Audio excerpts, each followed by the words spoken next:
I'm Chronix, and this is Sophie and Ted DiBiase from the most extreme wrestling. What we're going to talk about today is the two promos that we've seen during Raw. First of all being the Kane promo, and then later we're going to talk about the mysterious It Begins promo, and who that could be, and all the information I got and all the thoughts that I have about this. First of all, we get the Kane promo. It's clearly Kane. We can see his back. We know what he looks like. We've seen him for years and years and years, ever since 1997 when he debuted as Kane. Worked in the company way before that, too. We saw the mask burning on the ground. They actually had WWE Twitter page or whatever was doing hashtag Mask Kane, so made us think about it even more. And why don't we talk about this mask? Because people are saying, well, his mask was on fire and it was falling off, so that doesn't mean that he's going to come back wearing the mask, but, I mean, okay. If they were going to do that, why wouldn't they have just shown Kane?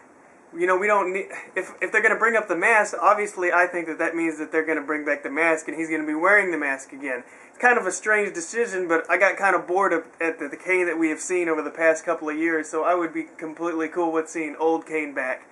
And also, we saw him sitting in the corner with the towel over his face, which also indicates that he is concealing his face, something that he hasn't done in a long time. Hasn't concealed his face with the towel since 2003, when him and RVD were buddy-buddy, and he convinced him to take off the mask or whatever, and all that happened. But I would be completely fine with him having the mask. Him finishing his career with the mask is totally okay with me. And this is another thing. I think that they're going to change his character drastically and have him more scary in the mask and all this, also because of WWE Shop. And I've been telling people this for months and months and months. It's one of the things that I came here on YouTube to talk about because everyone always seems to overlook this. No one ever goes to WWE Shop and looks. Because at WWE Shop right now, they have the old Kane shirts with his face all bare going for like 90% off, 70% off or whatever. It's like they're trying to get rid of that old merchandise because they know with the new Kane coming in, possibly with the mask or whatever, they're not going to be able to sell old shirts with him with the mask off. I mean, they got to get all that out of the warehouse and get rid of it. So that's why I think that Kane is going to come back with the mask. They talked about the mask. They showed the mask. WWE Twitter with the mask, having the towel over his head. It makes no sense for him not to have it. Now we go on to this next promo, is the It Begins. And I got to thank Big Dub 360 for sending me the video. You're the first guy to send it to me and everything. That was cool. He's a cool guy on Twitter, and we talk to him a lot, and he also has a YouTube under the same name. So, yeah, thanks for that. He sent me this video, and I checked it out because apparently the little Twitter thing at the bottom of WWE.com, or on WWE Raw, was messing up or something, and somehow that led us to this video on the internet, the It Begins video.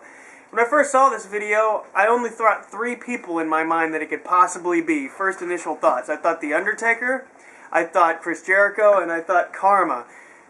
I had to quickly mark off Karma because it says him and not she. And it's too soon. It is kind of too soon because she's still pregnant, right? Yep. Alright, the Y2J, the only reason I think Y2J is because it's January 2nd.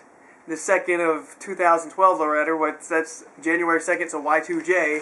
Yeah, that kind of makes sense, but they would have to really be throwing us for a curveball because everything else in the video does not point towards Chris Jericho. Such as the words that they use being very dark, very cynical, you know, punishing people for their iniquities, forced into the world type of stuff. And, yeah. That does not sound like Chris Jericho all to me. I know that Chris Jericho doesn't like things being spoiled, and he doesn't like people finding out things ahead of time, so if he was to come back, I'm sure he would have a very convoluted promo like this. But I don't see any reason for it to be Chris Jericho in any way, unless they're completely just screwing with us, which would just... In the end, it would just make us kind of mad about The Undertaker, because then we would think it was The Undertaker, but it wasn't. Now, The Undertaker is the final thought, and yeah, there's so many reasons for The Undertaker. First of all, it's getting around WrestleMania time.